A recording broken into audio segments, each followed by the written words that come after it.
Class 12 maths NCERT.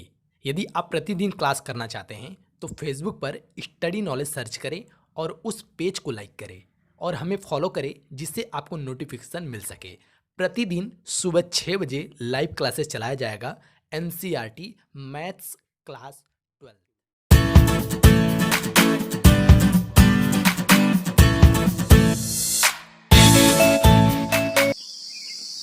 Hello, welcome student.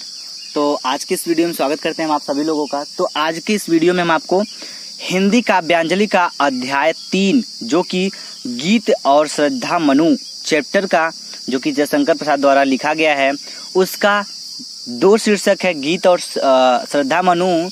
तो गीत का वीडियो हमने कल अपलोड कर दिया है, यानी इसका भाग 1 अपलोड कर दिया है, और आज की इस वीडियो में हम ये श्रद्धा मनु बताने जा रहे हैं। तो इस चैप्टर का भाग 2 होगा। तो श्रद्धा मनु, तो श्रद्धा मनु में हमको समझना है कि क्या बातें होंगी और किस प्रकार इसमें इसका अर्थ होगा। चलिए तो हम समझते हैं, पहले पढ़ लेते हैं। तो इसमें बोला जाए, कौन तुम संस्कृति जल निधि तीर, तरंगों से फेंकी मड़ी एक, कर रहे निर्जन का चुपचाप प्रभात की धारा से अभिषेक, मधुर विश्रांत और एकांत जगत का सुलझा हुआ रहस्य, एक करुणामय सुंदर मौन और चंचल मन का आलस्य। तो समझेंगे इसको हम बहुत ही अच्छे तरीके से। तो इसमें बातें क्या हो रही हैं, इसके प्रसंग में अगर देखा जाए तो इसमें जो श्रद्धा है, श्रद्धा मनु को निर्जन स्थान, कहने का मतलब मौन बैठे देखकर उसके बारे में पूछती है। कौन पूछती है? श्रद्धा मनु को। जो श्रद्धा है वह मनु को निर्जन स्थान पर एकदम शांत यानी मौन के रूप में बैठे हुए देखकर उनसे पूछती हैं। तो इसमें जो श्रद्धा है एक स्त्री है और जो मनु है वह एक पुरुष है। जो श्रद्धा है वह मनु से पूछती है, उसके बारे में पूछती हैं, और वह मनु के बारे में जानने के लिए उत्सुक हैं। जो मनु है वो चुपचाप एकदम शांत मौन से बैठे हुए हैं।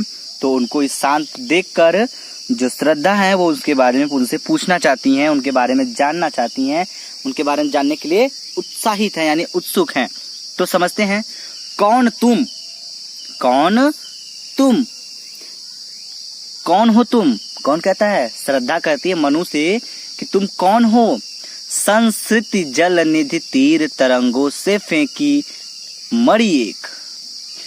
जल संस्कृति जल निधि तीर, कहने का मतलब संस्कृति जल निधि का मतलब होता है संसार रूपी सागर में, यानी भवसागर में। इस कौन हो तुम? इस संसार रूपी सागर में तरंगों की फेंकी मड़ी एक।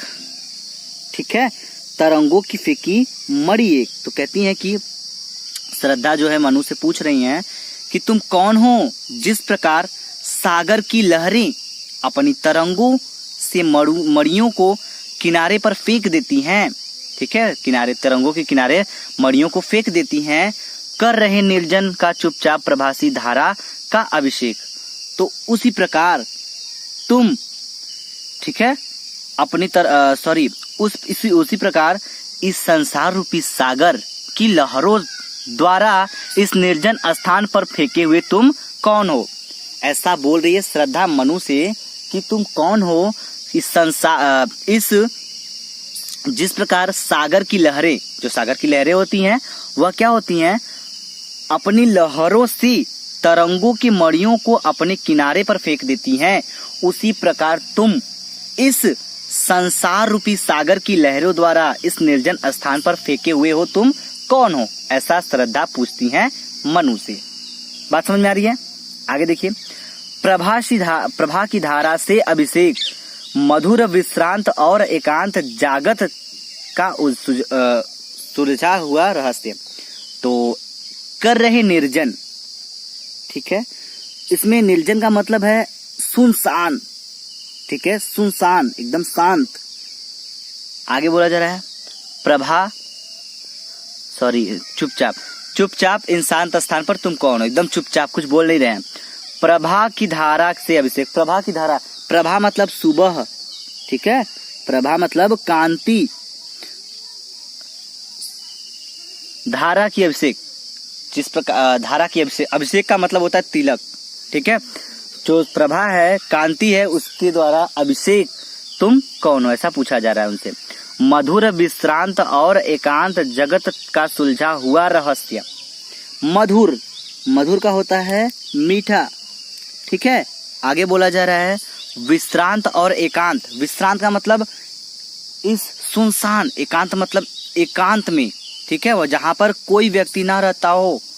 जगत का सुलझा हुआ रहस्य, इस जगह पे तुम एक कैसे प्रतीत हो रहे हो, एक सुलझे हुए रहस्य की भांति प्रतीत हो रहे हो, ठीक है। तुम मुझे जो कह रही हैं वो श्रद्धा जी कहती है कि हे अपरिचित, उसे तो जानती नहीं है, तो करें हे अपरिचित, तुम मुझे इस संसार में सुलझे हुए रहस्य की भांति प्रतीत हो रहे हो। बात समझ में आ रही है। आगे बोला जा रहा है एक करुणामय सुंदर मौन और चंचल मन का आलस्य। इसका मतलब क्या हुआ? इसका मतलब ये हुआ कि जो श्रद्धा है वह मनु से कहती हैं अपरिचित होने के कारण तुम रहस्यमय हो, फिर भी तुम्हारे मुख के भाव तुम्हारे रहस्य को सुलझा रहे हैं, ठीक है। आगे बोला जा रहा है कि तुम्हारा सुंदर और मौन रूपी करुणा से परिपूर्ण, ठीक है, करुणा से परिपूर्ण और तुम्हारे चंचल मन आलस्य धारण कर लिया है, ऐसा पूछ रही हैं श्रद्धा जी मनु से। इस पद्यांश में इतना उन्होंने पूछा, ठीक है। चलिए अब अगले पद्यांश में चलते हैं। तो अगला पद्यांश का पैराग्राफ क्या है उसको समझते हैं, तो ध्यान दीजिएगा। तो दूसरा पैराग्राफ समझेंगे हम लोग। तो इसमें बोला जा रहा है क्या? बोला जा रहा है सुना यह मनु ने मधु गुंजार मधुकरी का सा, जब सानंद किए मुख नीचा कमल समान, प्रथम कवि का ज्यों सुंदर छंद एक झटका सा लगा, सहर्ष निखरने लगे लूटे से कौन, गा रहा है यह सुंदर संगीत, कौतूहल रह न सका फिर मौन। तो समझिएगा बातों को। तो इसमें बताया जा रहा है क्या कि जो इस प्रस्तुत पद्य में बताया जा रहा है उस समय का वर्णन किया जा रहा है जब प्रलय के उपरांत, प्रलय के बाद मनु की भेंट श्रद्धा से होती है और वह उसकी सुमधुर स्वर को सुनकर आश्चर्यचकित रह जाता है। अब बताइए, जो श्रद्धा की आवाज को सुनकर कौन, मनु, क्या हो जाते हैं? एकदम हक्का बक्का, यानी आश्चर्यचकित रह जाते हैं। बात समझ में आ रही है? समझिएगा ध्यान से। तो इसमें क्या बताया जा रहा है, कौन आश्चर्य रह जाता है? जो मनु होते हैं वह श्रद्धा की आवाज को सुनकर क्या हो जाते हैं? आश्चर्यचकित रह जाता है। तो इसमें बोला जा रहा है कि सुना यह मनु ने मधुर गुंजार, ठीक है।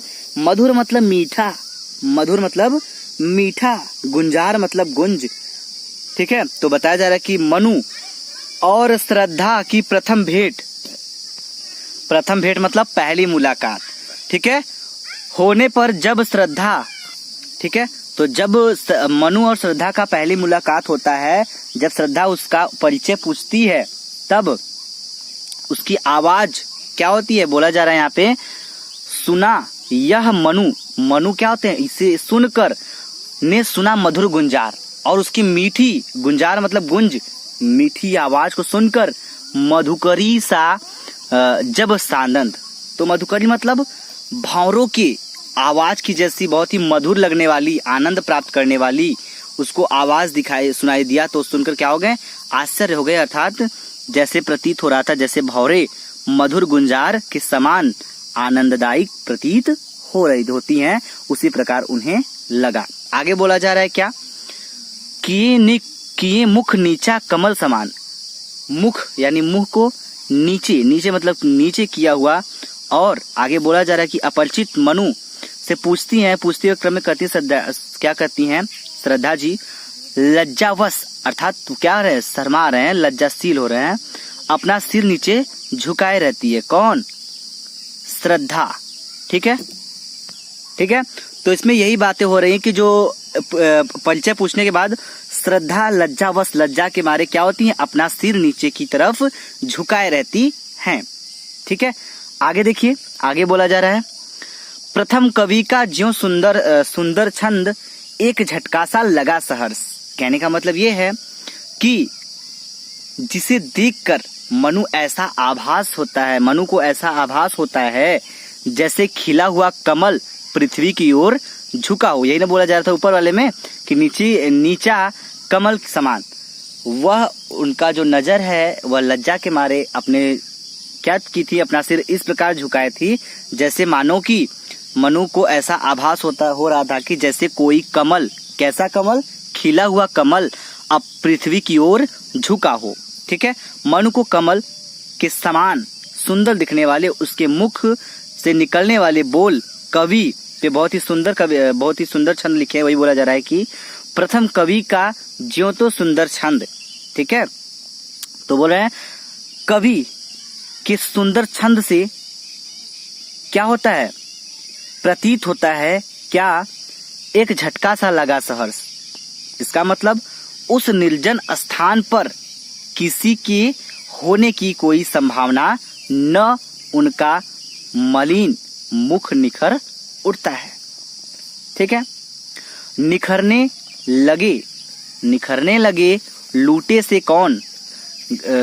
कौन गा रहा या सुंदर संगीत, कौतूहल रह न सका फिर मौन। तो कहने का मतलब यह है कि उस निर्जन स्थान पर किसी के न होने की संभावना न उसके मलिन मुख पर निखर उठता है। श्रद्धा के कंठ से निकली गीत जो श्रद्धा है उसके कंठ से जो निकलते गीत हैं सदिश बोल का उन पर ऐसा प्रभाव पड़ा, किस पे, मनु पर ऐसा प्रभाव पड़ा कि उससे बोले बिना वह रह नहीं पाए। मतलब जो मनु है वह श्रद्धा से बिना बोले रह नहीं पाए, मतलब शांत नहीं रह पाए। इसके विषय में सब कुछ जान लेना चाहते हैं। किसके बारे में, जो मनु है वो श्रद्धा के बारे में सब कुछ जान लेना चाहते हैं। क्यों, क्योंकि वो एक अपरिचित है और उनके बारे में एक पूछताछ परिचित कर रही हैं, तो उनके बारे में वो सब कुछ जान लेना चाहते हैं।